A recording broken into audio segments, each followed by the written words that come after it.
श्री सद्गुरु स्वामी समर्थ. अध्याय 40वा. शुष्क काष्टाला पालवी फुटली. शबराची कथा. श्री गणेशाय नमः. सिद्ध नामधारकाला म्हणाला, एकदा भार्गव गोत्राचा आपस्तंभ शाखेचा नरहरी नामक ब्राह्मण श्री गुरूंच्या दर्शनास आला. त्याला कुष्ठरोग झाला होता. त्याने श्री गुरूंचे पाय धरले व म्हणाला, स्वामी, मी मोठ्या आशेने तुम्हाला शरण आलो आहे. माझ्यावर कृपा करा, मला व्याधीमुक्त करा, अन्यथा मी प्राणत्याग करीन. नरहरीने निर्वाणीचे बोलणे ऐकून श्री गुरूंना करुणा आली. त्यांनी त्याला जवळच पडलेले एक लाकूड दिले व म्हणाले, ही औदुंबराची फांदी 4 वर्ष येथेच पडून आहे. ती संगमावरील संगमनाथाच्या मंदिराच्या पूर्वेस जमिनीत रोवून ठेव. संगमात स्नान करून तेथील पिंपळाची पूजा कर. पुन्हा स्नान कर. संगमावरून 2 कळशा पाणी आणून या कोरड्या फांदीला स्नान घाल. असे दिवसातून 3 वेळा कर. हे काम भक्तिपूर्वक आणि पूर्ण श्रद्धेने कर. ज्या दिवशी या फांदीला अंकुर फुटून पाणी येतील त्या दिवशी तू पापमुक्त होऊन पूर्णपणे बरा होशील. नरहरीला मोठे समाधान वाटले. तो संगमावर गेला. संगमेश्वराच्या प्रांगणात ती फांदी रोवली आणि श्री गुरूंनी सांगितलेल्या सर्व गोष्टी त्रिकाळ निर्धाराने करू लागला. तो काहीही खात पीत नसे. ही गोष्ट कळताच लोकांनी त्याची चेष्टा केली.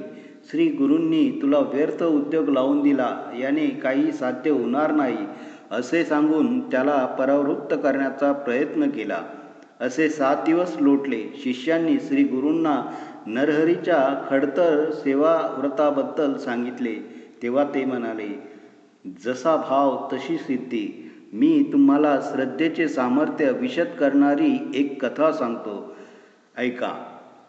एकदा पांचाल देशाचा राजपुत्र काही भिल्लांना बरोबर घेऊन मृगयेसाठी घोर अरण्यात गेला होता. दमछाक झाल्याने तो विश्रांतीसाठी थांबला. त्याने एका दोघांना पाणी आणण्यासाठी पाठविले. पाणवठ्याचा शोध घेणाऱ्या एका भिल्लाला अरण्यात एक जीर्ण शिवालय दिसले. गाभाऱ्यात एक भग्न शिवलिंग होते. ते त्याने उचलले. तेवढ्यात धनंजयही तेथे आला. तो त्याला म्हणाला, अरे, हे भग्न लिंग घेऊन तू काय करणार आहेस? भिल्ल म्हणाला, महाराज, लिंगपूजा करावी असे मला नेहमीच वाटते. हे अनायासे सापडले. त्यातल्या त्यात बरेही आहे, म्हणून मी हे घेतले आहे. धनंजय म्हणाला, ठीक आहे. हे लिंग म्हणजेच शंकर, आणि श्रद्धा ठेवून पत्नीसहित याची स्थापना करून नित्यपूजा कर.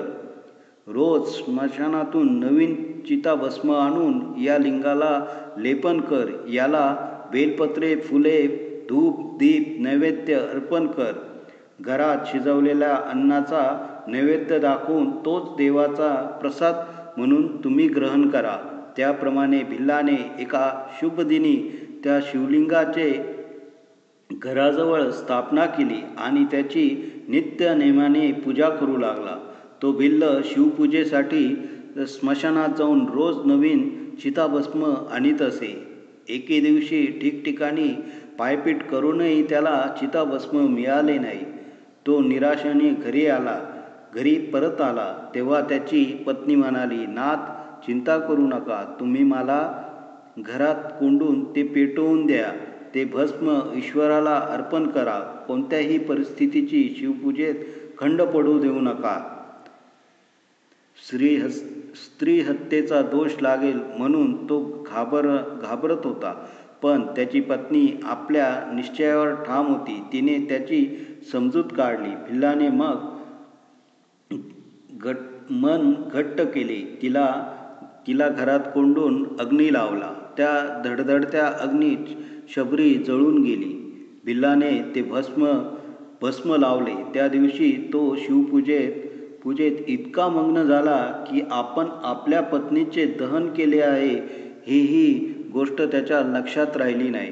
पूजन झाल्यावर त्याने नेहमीप्रमाणे प्रसाद घेण्यासाठी आपल्या पत्नीला हाक मारली. तशी ती प्रसाद घेऊन घरात गेली. ते पाहून भिल्ल संभ्रमात पडला. हे स्वप्न आहे की सत्य त्याला काहीच कळेना. त्याने पत्नीला विचारले. ती म्हणाली, तुम्ही घराला अग्नी लावताच मला गाढ झोप लागली. मला खूप थंडी वाजत होती. तुमची हाक ऐकून मला जाग आली. शबराने ओळखले, ही सर्व देवाची करणी. त्या दोघांनी भावभक्तीने शिवस्तुती केली. तोच काय आश्चर्य, भगवान शंकर त्यांच्या सन्मुख साक्षात प्रकट झाले. ते प्रसन्न मुद्रेने म्हणाले, मी तुमच्या भक्तीने संतुष्ट झालो आहे. तुम्हाला राज्यपद प्राप्त होईल. तुम्ही निरंतर स्वर्गात वास कराल. कथा सांगून श्री गुरु संगमावर गेले. नरहरीला भेटले. त्याचा मनोभाव पाहून श्रीगुरु प्रसन्न झाले. त्यांनी कमंडलूतील थोडेसे जल त्या फांदीवर शिंपडले तर काय आश्चर्य, फांदीला पालवी फुटून ते औदुंबराचे लहानसे झाड दिसू लागले. त्याच क्षणी तो ब्राह्मणही कुष्ठासारख्या महाव्याधीतून मुक्त होऊन सुदेही झाला. त्याने श्रीगुरूंना वंदन करून संस्कृत नमनाष्टक म्हटले. श्रीगुरूंनी त्याला शिष्य म्हणून स्वीकारले. त्याचे जोगेश्वरी असे नवीन नाव ठेवले. तुझ्या वंशात वेदज्ञ आणि गुरुभक्त पुरुष जन्माला येतील. तुला 3 पुत्र होतील. त्यापैकी एकाचे नाव योगी ठेव. तो आमची सेवा करील असा आशीर्वाद दिला. ते ऐकून नरहरी धन्य झाला. श्री गुरूंच्या आज्ञेने तो पत्नीसह गाणगापुरात येऊन राहिला.